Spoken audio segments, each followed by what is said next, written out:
Sa inyong lahat, dito naman tayo sa vlog natin ngayong gabi sa FEG Batang Quiapo. Huwag demonyuhin. Unang-una sa lahat, ito ay teaser video lamang para ma-update sa Batang Quiapo. Huwag kalimutan i-follow at i-subscribe ang channel. Salamat po. Ito na nga ang pinakahihintay ni Santino na laban na kung saan siya yung representative sa Kamao Gym, na kung saan sinabihan siya ng coach na kailangan galing sa puso dahil malakas yung kalaban niya. So dito nagkita na sila sa ring, sila Kamandag at saka si Santino. Kaya nagsimula na ang laban. Unang-una sa lahat, dihado si Santino ito dahil ito si Kamandag paglaro ay madumi ito at naghihidbat pa ito at the same time nagsisiko pa, kaya ito si Santino ay na down ng 2 beses ito.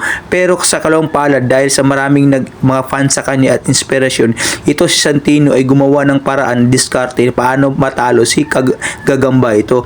Kaya ang ginawa nito is sumugal siya sa sarili niyang ambisyon sa pagbaboxing ito.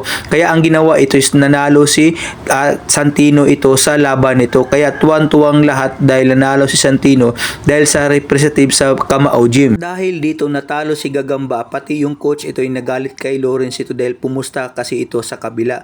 Kaya ang ginawa nito is pinabugbog siya sa mga tao ito, kaya si Lawrence walang magawa, pati si Chito ay nabugbog rin. Kaya nagbigay na si coach ng pabuya kay Santino ito, pero naliitan si Santino, pero sinabi ni coach na pag nag-world champion ka na, malaki nang makukuha mong pera sa amin. Binang coach ay importante nanalo ka sa boxing na to. Ito ay nagtaka si Tess ito kung bakit nandyan si Marsing at saka si Nita nito. Ngunit ang ginawa nito, yung pwesto ni Tinding ay sila muna ni Marsing at si Nita ang gumawa dahil gusto silang magkapera ito. Pati ito si Roda ay galit na galit dahil may kakompetensya ito sa produkto niya. Ang grupo ni Lucio at saka Tundugang ay pumunta kay Angkog dito dahil gusto ito na pangakuan ng trabaho ito at gagamitin sila, maging hitman sila dahil ito pagpatay sa mga kalaban nila Angkog dito. Kaya ang saya nila dahil sinabi na gusto nila patayin si Salazar, si Amanda at saka si Tanggol ito. Dito ay ang saya ni Tanggol dahil sinamahan siya ni Bubbles ito sa pagbili ng damit niya gamit sa trabaho nito. Kaya ito tuwan-tuwa si Tanggol ito kay Bubbles. Sinabi ni Angkog na may mission na kayo kaagad, meron kayo papatay na tao, ito si Salazar ito. Marsing at Nita ito ay nagsabi kay Tess na